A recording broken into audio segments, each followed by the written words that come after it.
台北荣总玉里婚宴因为地点偏远，常常有民众来等要看诊，说腰甲身体无爽快。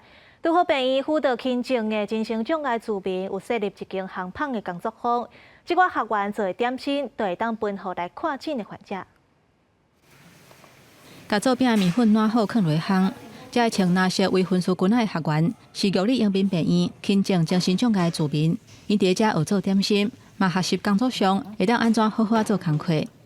很多精障的朋友，他们没有经历过一个正常的一个工作训练的一个角色，所以呢，透过这样一个工作坊的机会，训练他们培养这样的工作态度以及习惯。